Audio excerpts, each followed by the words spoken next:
final notes and requests. So with that, our first speaker will be Mayor Rita Albright. Rita was elected to Bemidji City Council in 2010 and elected as mayor in 2012. Now, she is also right now running for State Senate in District 5. And this is really important. This is an opportunity to flip a Republican-held seat. Last election was very close, I think about 1% difference. So you just see that we have her website in the chat. So go there, sign up, give her some money as well. Let's help her to win that seat. Professionally, she has a planning background, so great person to be talking about this stuff, and just retired in July from the Minnesota Department of Natural Resources, where she was the Northwest Region Director. Rita, welcome. Well, thanks for that introduction. I'm not sure I have anything more to say, really. You did a pretty good job there, and I appreciate the introduction and being on the call here tonight. As Larry mentioned, I have been mayor of Bemidji for 8 years, and just to help you visualize where I'm at, we like to talk about Bemidji being the first city on the Mississippi, and Senate District 5, where I'm running, covers parts of Beltrami, Itasca, northern Cass County, and a little bit of Hubbard County. And so those communities include places like Bemidji, Cass Lake, Walker, Pine River, Deer River, and Grand Rapids. I grew up in northern Minnesota, where my dad was elementary teacher and principal, and my mom was a administrative assistant at Boise Cascade. And I'm a proud Bemidji State University graduate with degrees in education and geography. And as Larry mentioned, I'm a certified planner, AICP planner, and my planning career has been spent in local, regional, state, and tribal planning. So I worked for Leash Lake Band of Ojibwe for 3 years before I went to the Minnesota Department of Natural Resources as the regional planner. And then, as he mentioned, I was the regional director when I retired last year. I'm serving my 8th year of as mayor, and the reason I'm running for Senate is because I think we need leaders in the state capitol who can find common ground. And as you know, mayors are elected officials who actually have to deliver. So they go to the council meeting on Monday, they make decisions, they turn the page, they move forward for their communities. And I think we need more of that in the Capitol. So the question that Larry asked me is the importance of climate action and clean energy and environmental justice in our city. It's really important up here, and I'll talk more about that, but you know, it's important for our timber industry up here, for our tourism industry, and also for even local infrastructure. The way that our climate is changing is affecting what we have to do as a city and the cost to the city as well. So thanks for having me, and I will let others go next. Fantastic, thank you, Mayor Albright. So next will be Mayor Ron Case of Eden Prairie. Ron was elected mayor in 2018 after having served 6.5 terms on city council. He also was 33 years as an elementary school teacher, now retired and working for United Health Group. So Eden Prairie adopted a climate action plan in March of this year. That's, I think, astounding given all the other things that were going on, with a target of net zero greenhouse gas emissions by 2050. So Ron? Thanks, Larry. Nice to get to know you a little bit better. I know your Mayor Jake pretty well, and I look forward to someday post-COVID maybe attending some workshop or seminar with you, National League of Cities or something. I'm really honored to be here, and I mean that, just to be asked to be part of this group. It's validating for a lot of the work that I've been trying to accomplish throughout the years that I've been on the city council. I'm also really proud for Eden Prairie that I think, Larry, I think you reached out to me because of what you noted about our climate action plan, but what you've recognized in our past that we've been, we're not trying to be, well, I guess everyone should be trying to be first in climate action, but it's not just about being first, it's about getting the job done.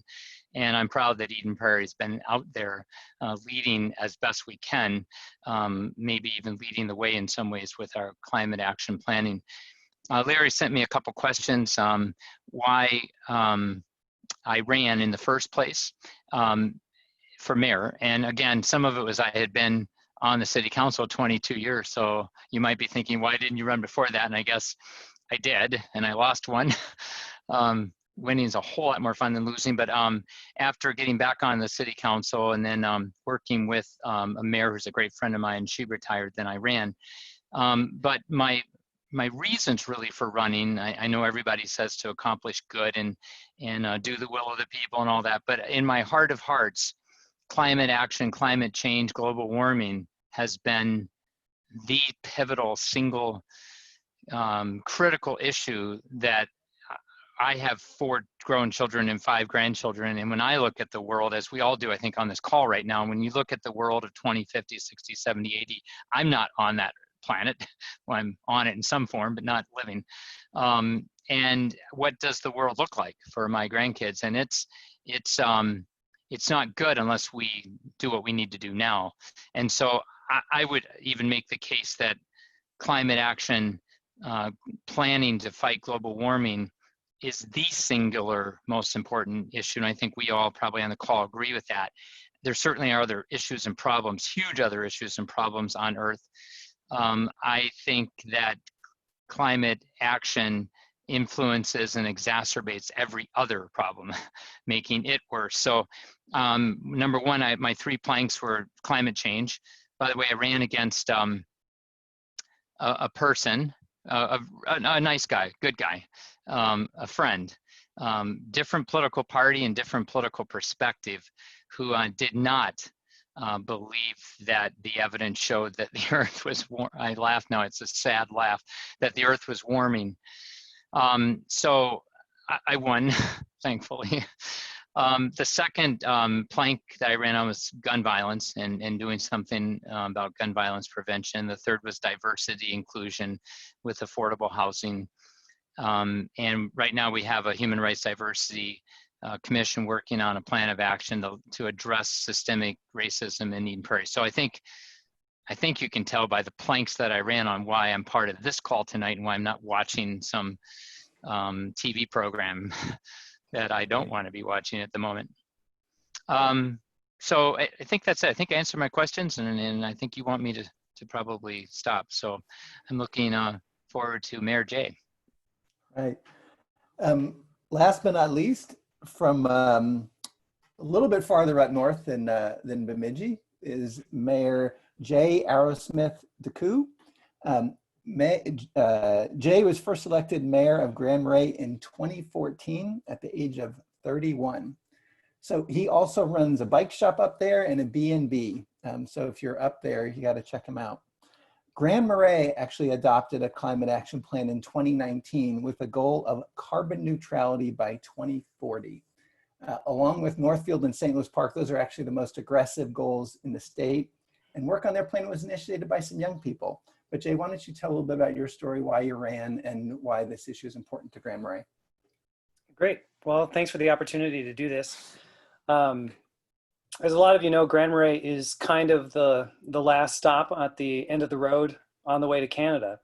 And with that being part of our identity, a lot of people asked, why is climate change something that Grand Marais is taking on? There's 1,300 people in our town. Why is this something that is important to Grand Marais? And we get right down to the brass tacks of it. It impacts us every single day.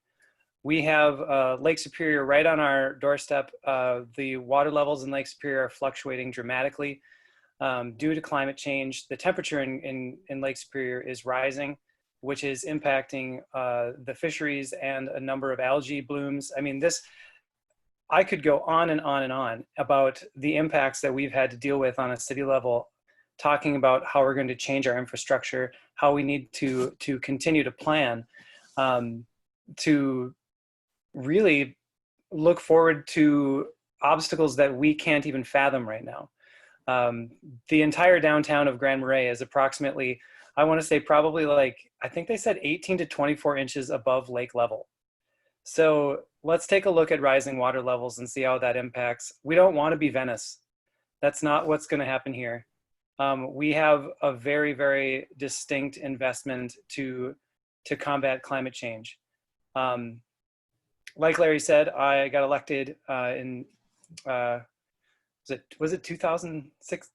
No, 2014. Yeah, I got elected in 2014, and part of the reason that I ran was because I believe that your local governments, everyone's local governments, deserves someone who is committed to that community, and I wasn't seeing that in the elected leadership.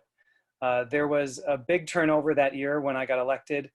We had the average age of the city council members go from in the 70s to in the 40s. So we're really, really big proponents as well for getting involved in your local governments, making your mark, advocating for the things you believe in your community, and then seeing the change that it can create. So Grand Marais has a dramatic need to stay relevant as well, and I think that we need to really focus on these issues so that we can see some change happening, or at least see some of the impact being diverted, I suppose you could say. So I think that answers the questions. Great. Thanks, Jay. All right, so, and I have a few questions, and others, folks on the line, start thinking about questions that you may have. I'll start with, go back to Mayor Albright. So Rita, I think of Bemidji, and some of the things I think about are winter activities like ice fishing and being close to nature and forests. So what impacts are you seeing from climate change on the economy and the natural world around Bemidji, and how will or can Biden's plan help? You're on mute. My husband just stepped out, so that's why I had to go on mute for a minute. I would say certainly that the recreational aspect of winter is maybe changing a bit, and you might be surprised to hear this, but resorts often make more money on ice fishing in the winter than they do in the summer. And so when we have a warm winter, when there's bad ice and people can't get out on the ice, and ice fishing is not really a viable activity, that's a big deal. But the thing I want to talk about, because I think it's even more important, or at least as important in my mind, is the timber industry. You know, the state of Minnesota we add about $17 billion to our GDP from our timber industry across the state. And in this region, it's probably $1 billion or more.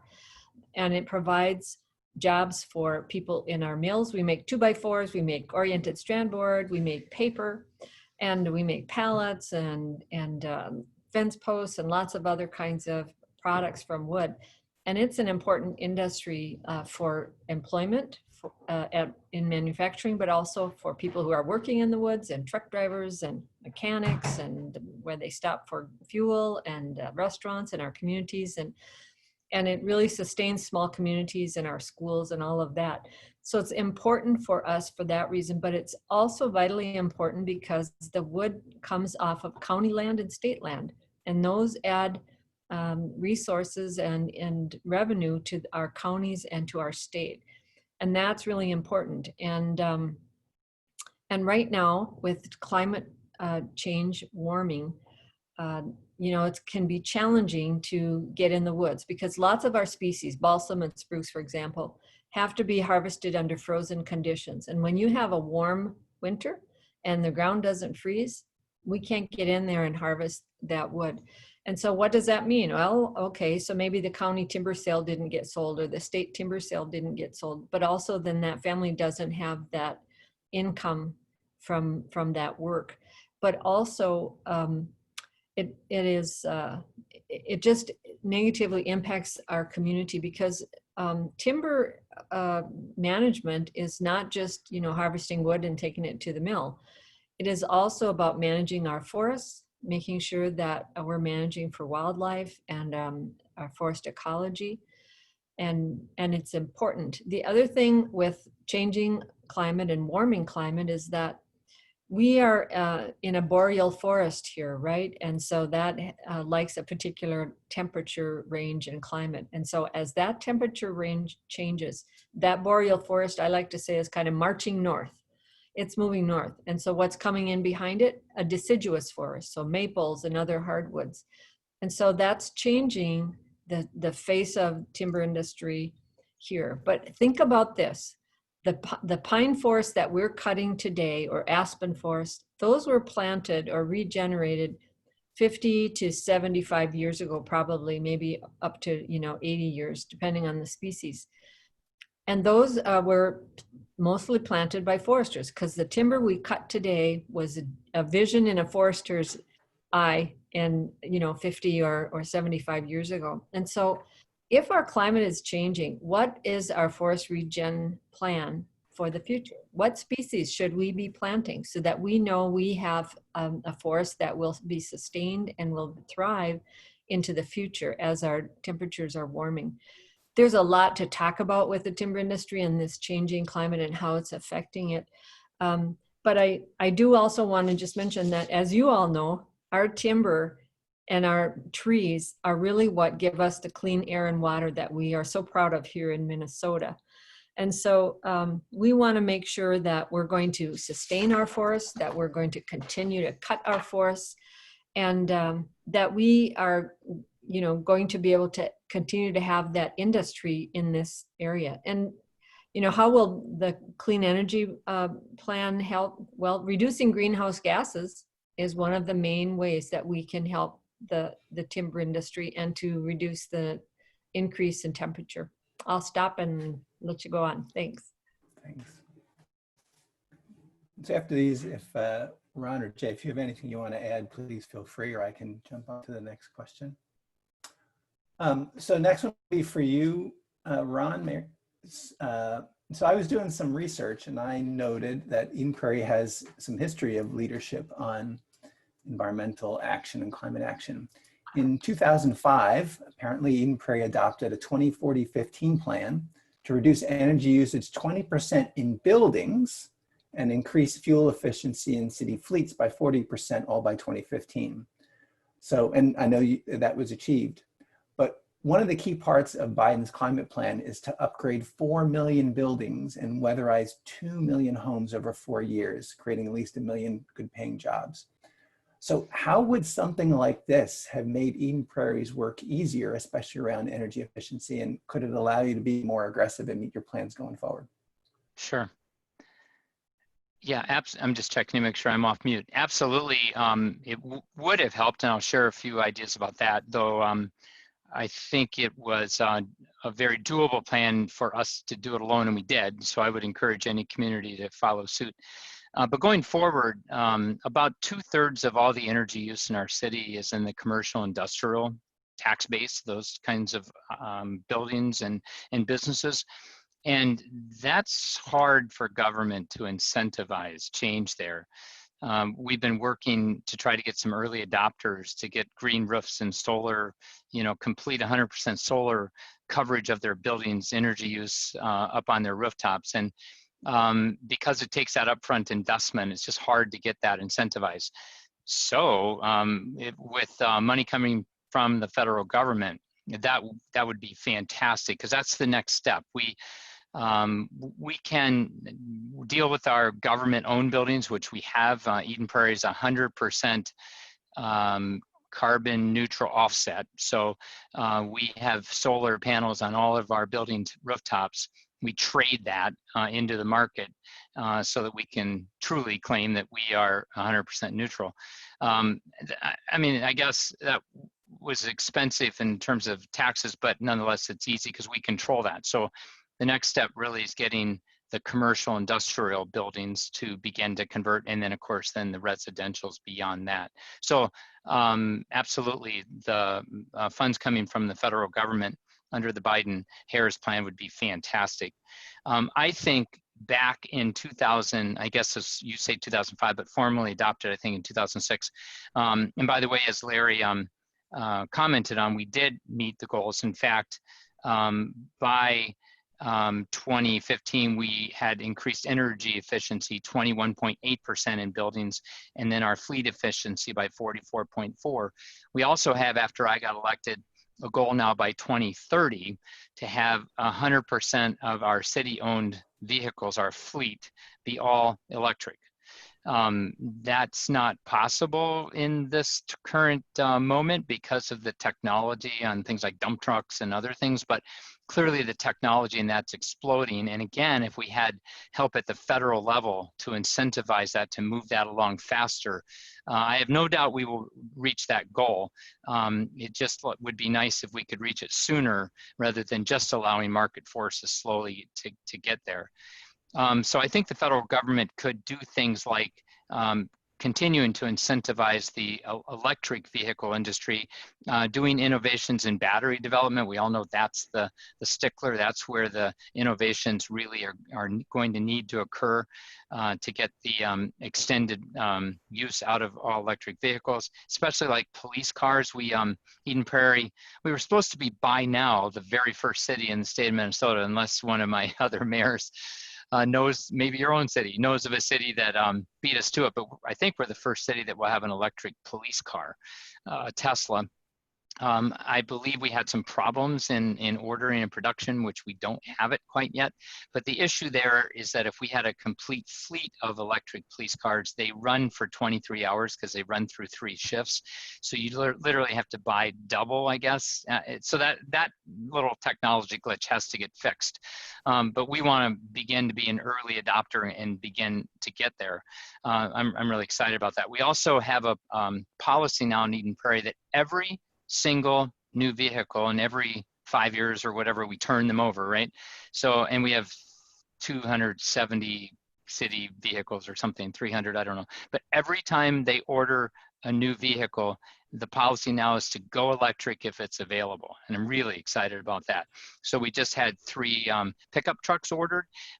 As of this year, it's the first year that there's actually a factory warranty Ford.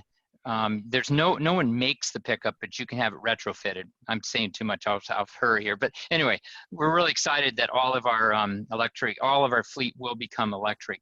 And then the third thing is just from a federal government standpoint, if they could incentivize more and more structural issues around the nation, from refueling, electric refueling stations, to making sure we have a policy in Eden Prairie now that every single apartment building that gets built has to be wired for every single stall to have an electric outlet. They don't have to put the outlet in quite yet, but they have to have the wiring in there. I think it's 220, but anyway, so we're doing some structural policy things, but if we could get help from the federal government, we could speed that along.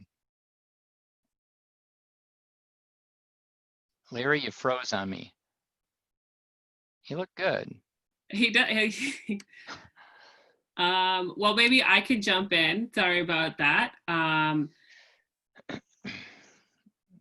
Do you want me to keep going, or you want to go right to Jay? No. I think we should move to Jay. Yeah, and, I do too. You have your climate action plan includes a goal of getting the. Oh, he's back. Are you back, Larry? Yes, I'm back. Thank you. Great. Okay, Oh, I'll let you take over. Well, that didn't happen in the trial, did it? Trial run. Go ahead. Yeah.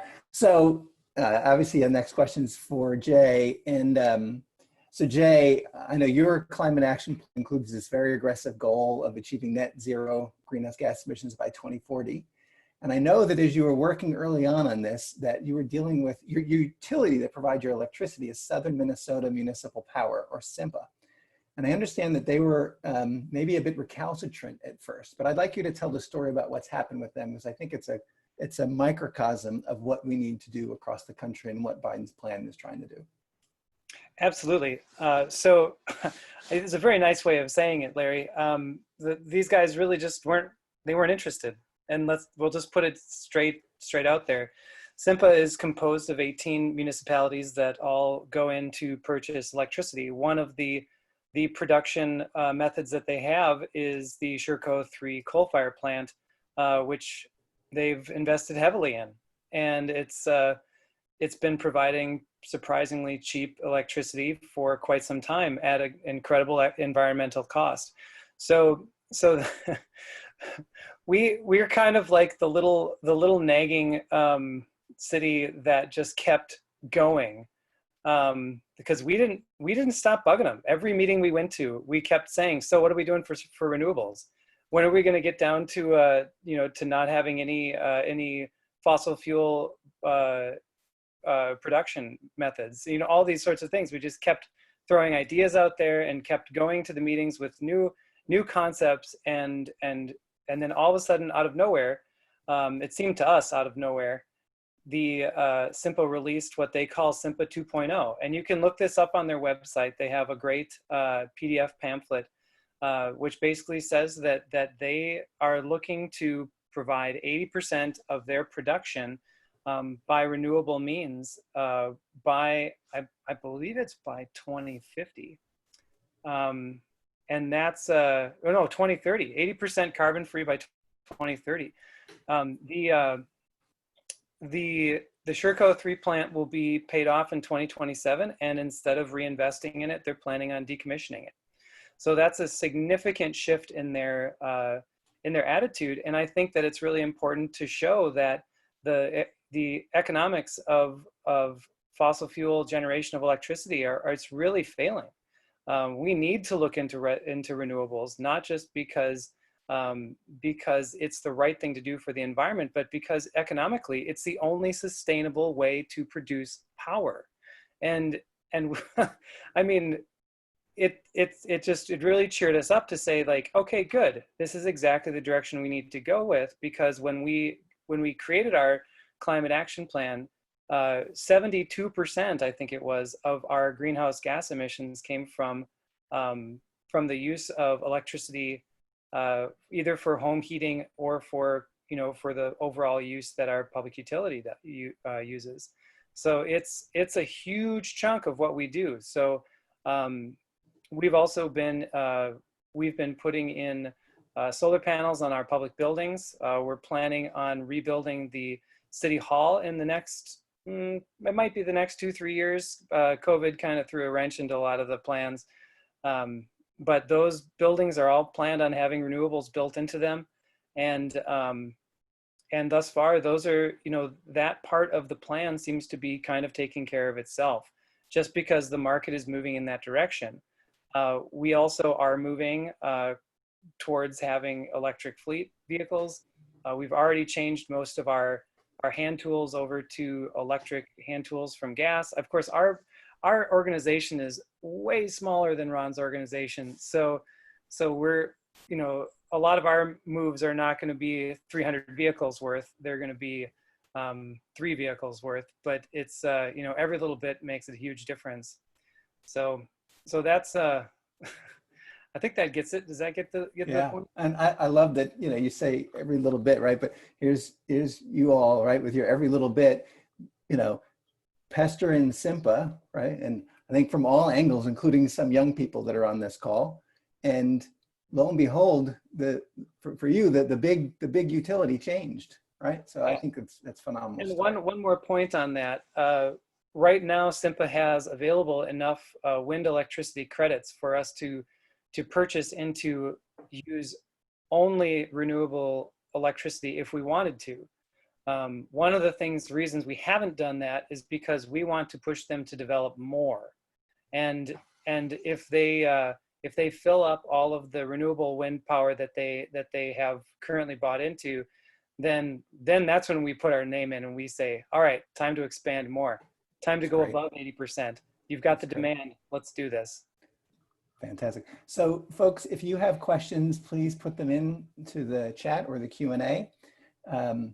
And while we're doing that, let me ask each of you to think about and respond to the question of why does the election of Biden-Harris matter to climate or clean energy action in your city? And let's see a minute or two on this, and we'll go in the same order.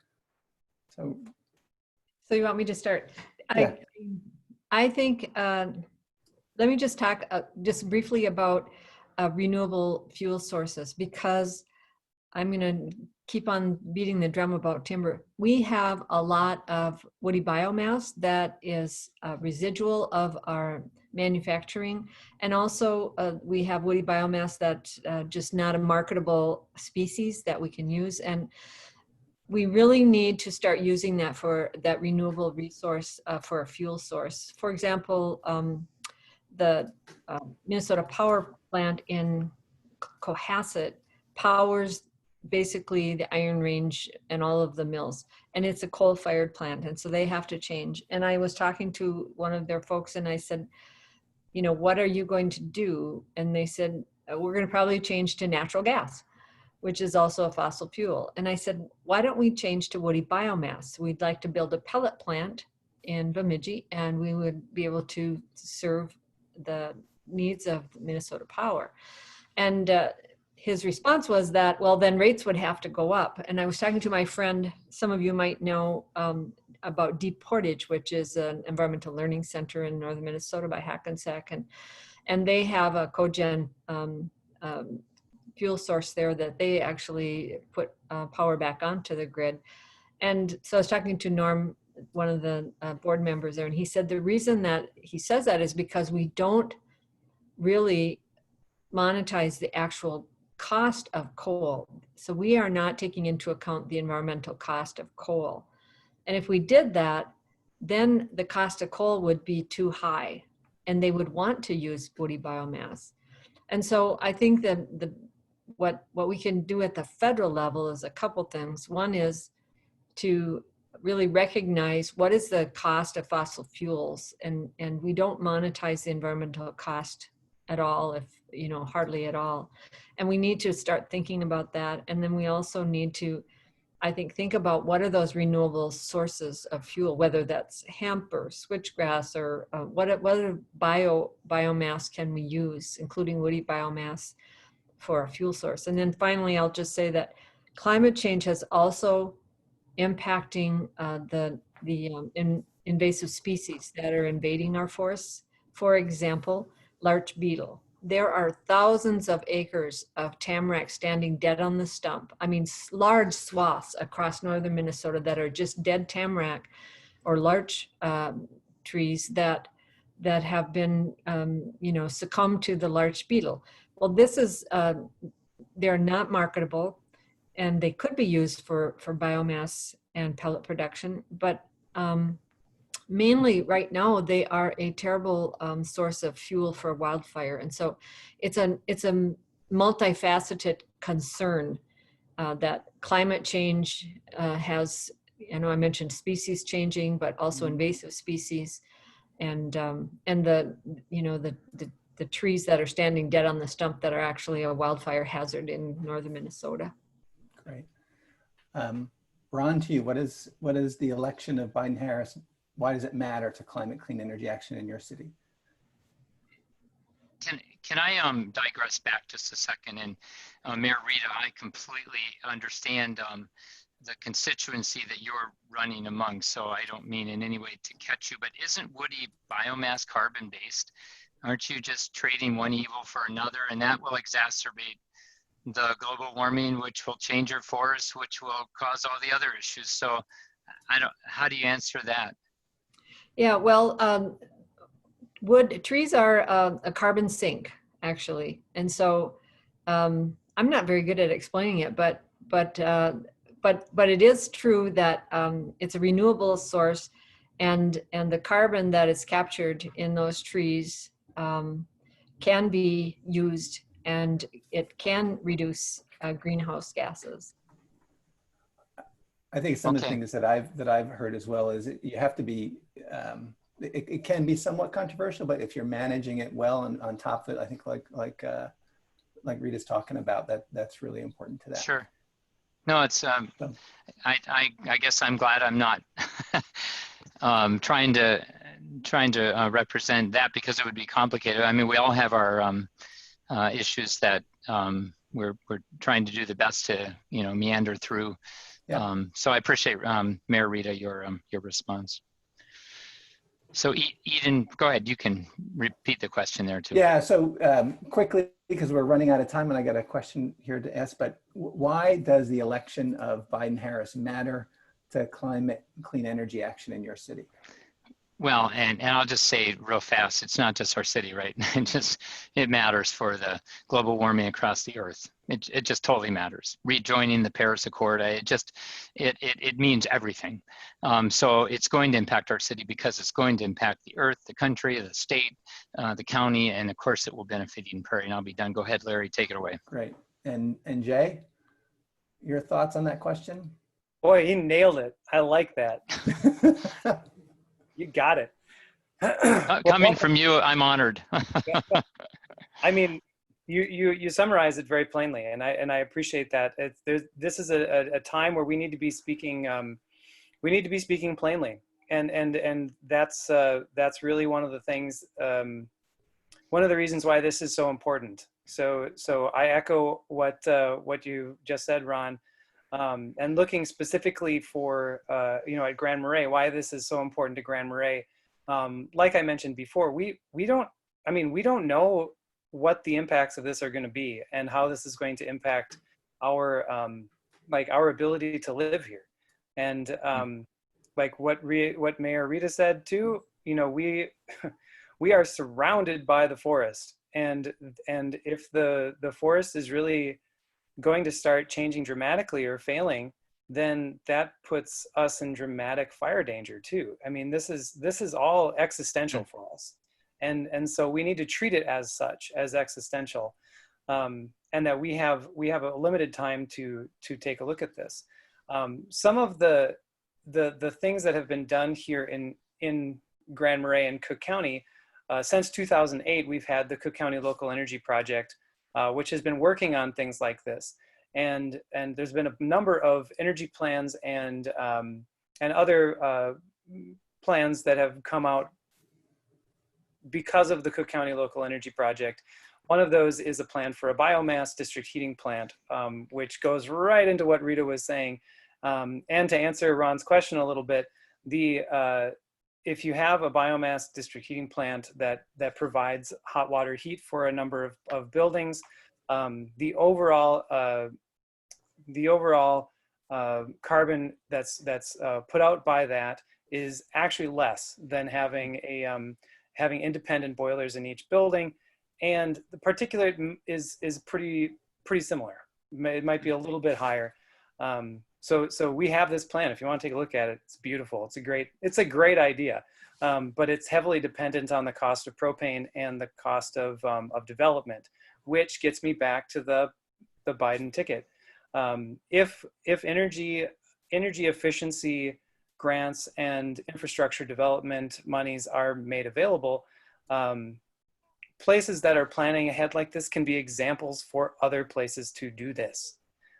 We need to really come to realize that small communities as well as big communities have a role to play in this, and a lot of times the small communities are much easier to convert over to renewables and to get off of the carbon train. They're way easier than some of the larger communities.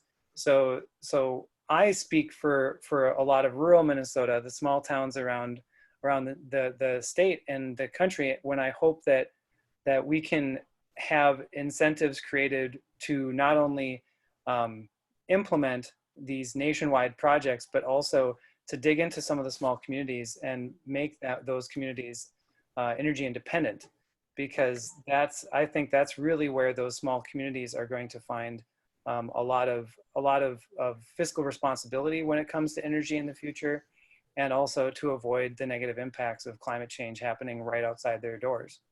That's great. That's great. So a couple of questions came in over the Q&A and chat.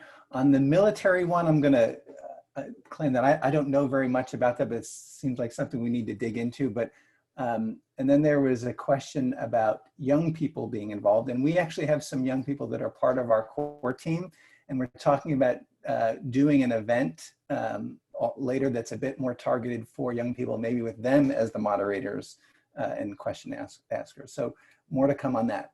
So a quick one for you all, if anyone has thoughts on this. Are there things local governments can do to support Minnesota's clean car plan to increase adoption of low emission vehicles? Well, can I, am I off? Yeah.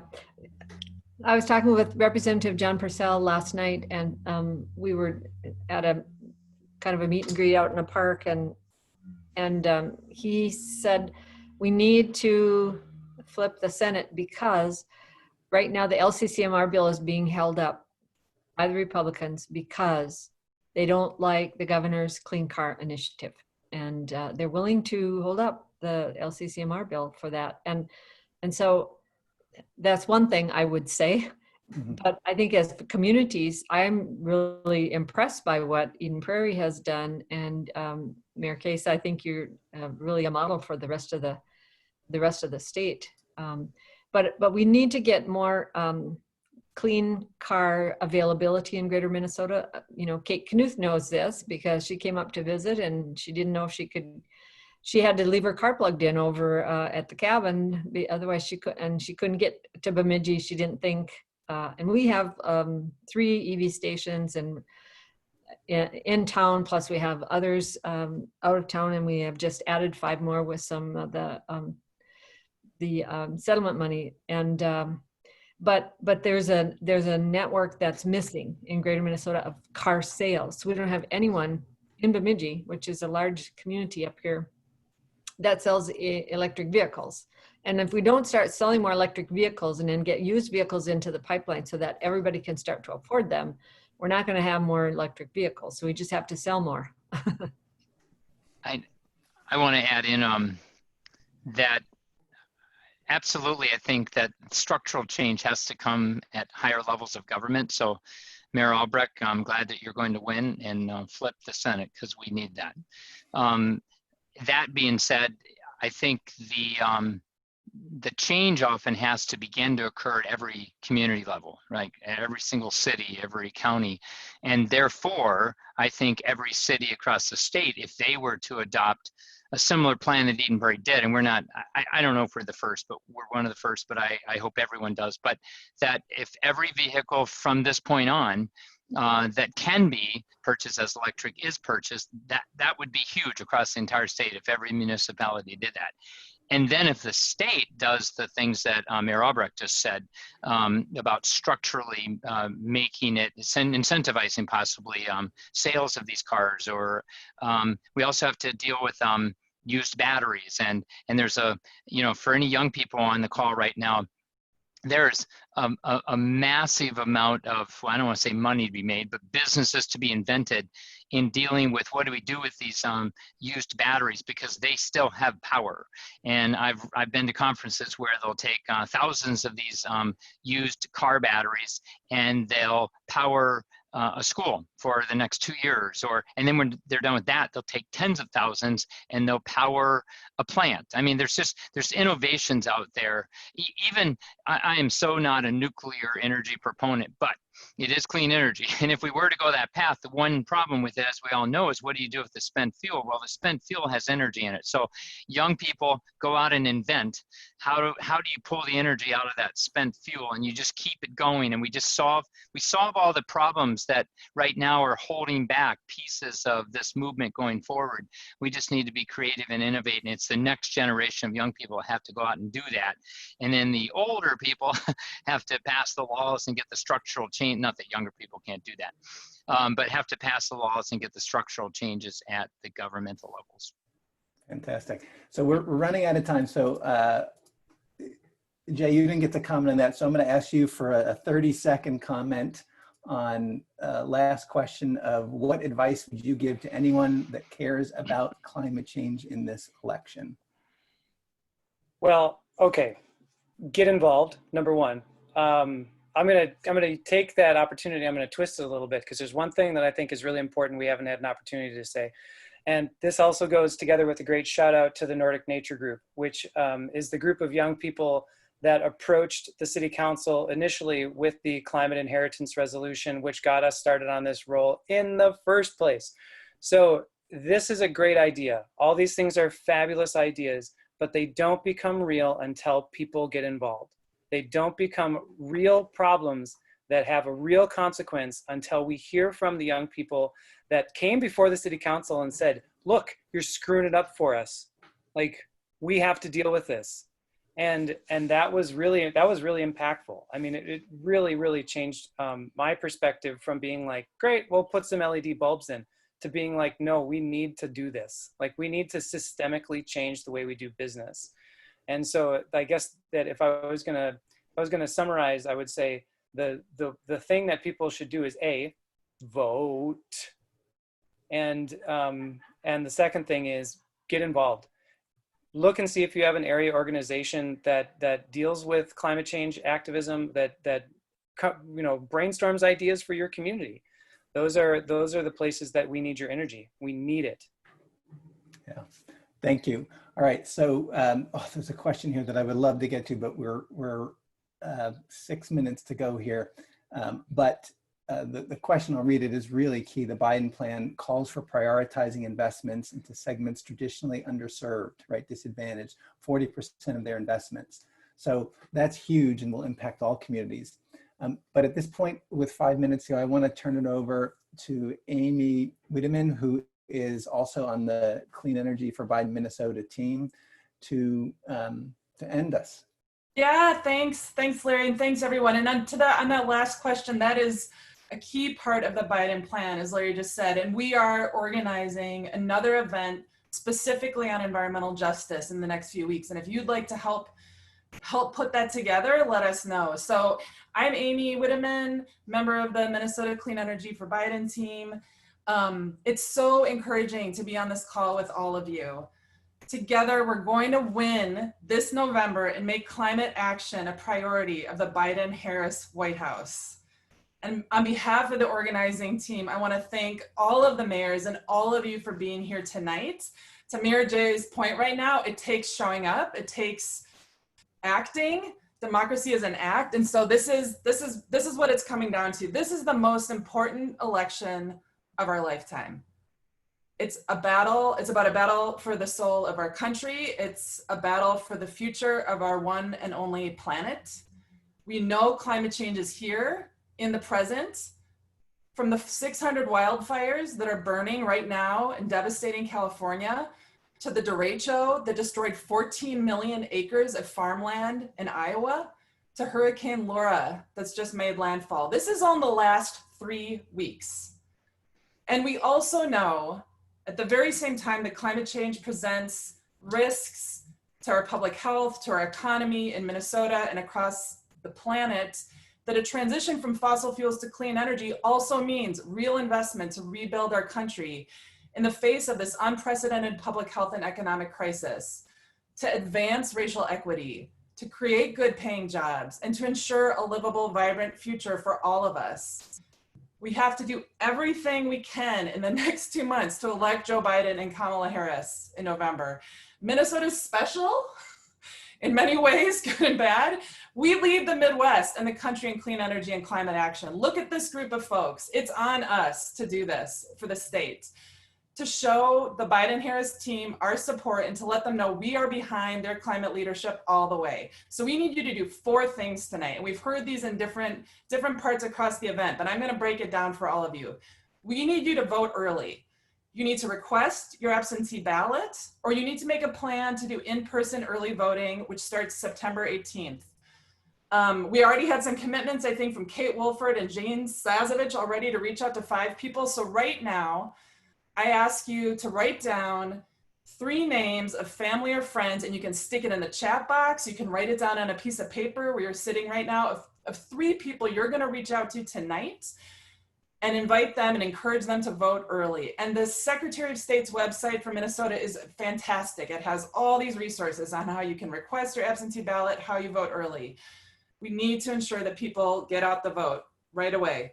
We need you to donate. Where are we at, Larry? Let's see. We were already exceeding our fundraising goal, but let's just keep going. This is like, we need to do this. The time is now. So if you haven't already, go to the link and donate at the Give Green website. If you want to make a pledge in the chat box that you're gonna donate later tonight, please do that. I think we could maybe meet or exceed our new goal of 17K tonight. Way to go, everybody. 20? Do I hear 20? 20, are we okay? Yeah, like I can't even see the chat box. Let's keep going. Do I hear 20? So vote, donate, and we need you to join us. Please join this team. We have such a fantastic fabric of climate and clean energy activists in our state. And this is a fun thing to do. We've got amazing people to both donate their time and to speak on panels. So you can go to the link to join Clean Energy for Biden, the Minnesota chapter. We're going to be planning other events, as we've mentioned, and doing some get out the vote efforts over the next couple of weeks. And we're going to be sending out an email tomorrow to everybody that's signed on, who's registered at that site, with information about upcoming events and ways to get involved.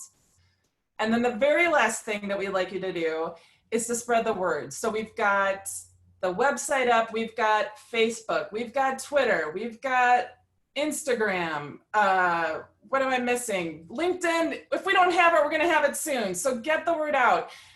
Get on your favorite platform or multiple platforms and tell folks about Minnesota, the Clean Energy for Biden Minnesota efforts. Invite them to get involved. Put out a tweet. I think Kate was going to have a sample tweet that you can just copy and paste into your favorite social media platform. And special thanks to all the young people that have been helping us with that. All of the social media is being run by folks probably under the age of 18 for this effort, which is right on, is what we need, except for the older people who are managing the Facebook platform.